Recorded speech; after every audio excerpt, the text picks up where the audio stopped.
The following video contains disturbing visuals including scenes of violence, crime, or graphic content that may be upsetting of some viewers.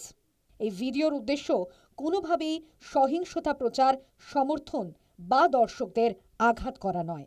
নমস্কার, news time ডিজিটালে আপনাদের সকলকে স্বাগত জানাই। আর আপনাদের সঙ্গে রয়েছি আমি সানন্দা।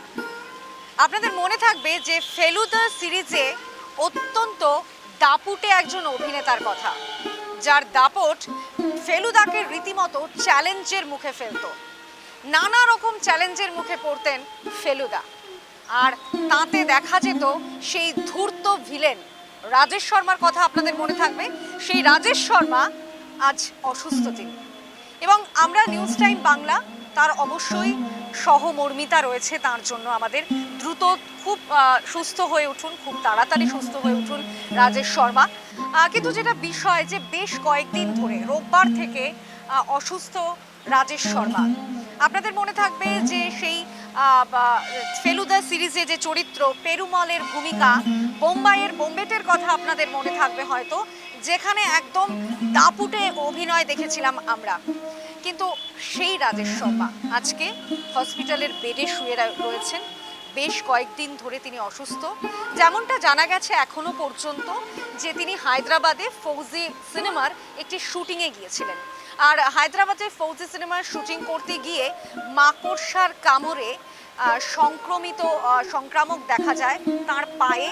বিভিন্নভাবে কয়েকটি আমরা দেখেছি উপশম দেখা যায়, এবং যার জন্য রাজেশ শর্মা এখনো পর্যন্তই কিন্তু চিকিৎসাধীন রয়েছেন হাসপাতালে।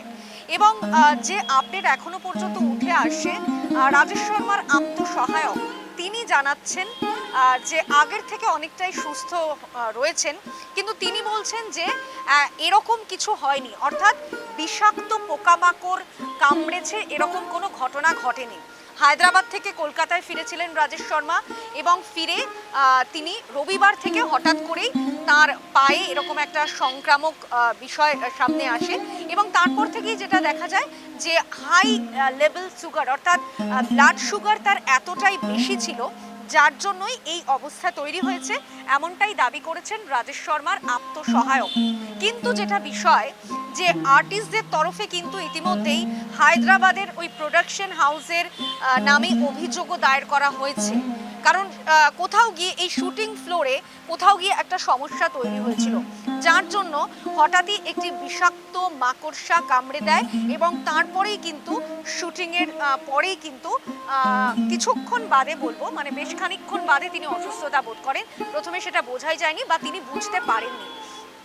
কিন্তু যেটা বিষয় যে আত্মসহায়ক জানাচ্ছেন আগের থেকে অনেকটা ভালো আছে, কিন্তু চিকিৎসকরা এই মুহূর্তে জানাচ্ছে যে রক্তে শর্করার পরিমাণ অনেকটাই কমেছে, এবং অক্সিজেনের যে স্যাচুরেশন তা অনেকটাই স্বাভাবিক হয়েছে আগের তুলনায়।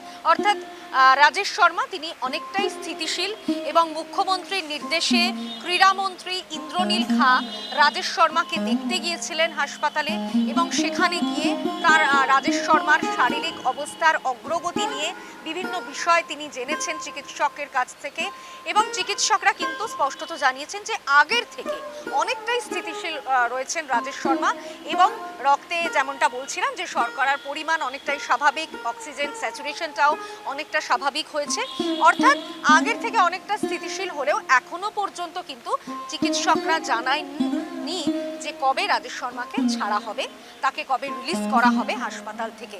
তাই আমরাও যথেষ্ট উদ্বেগে রয়েছি, কারণ ইন্ডাস্ট্রির ক্ষেত্রে একজন বিশ্বাসযোগ্য অভিনেতা রাজেশ শর্মা, যার অভিনয় অত্যন্ত সাবলীল এবং যার অভিনয় যথেষ্ট বিশ্বাসযোগ্যতা তৈরি করেছে প্রত্যেক দর্শকের কাছেই। তাই আমরা উদ্বেগে রয়েছি, আমরা চিন্তিত, এবং খুব দ্রুত সুস্থ হয়ে উঠুক রাজেশ শর্মা।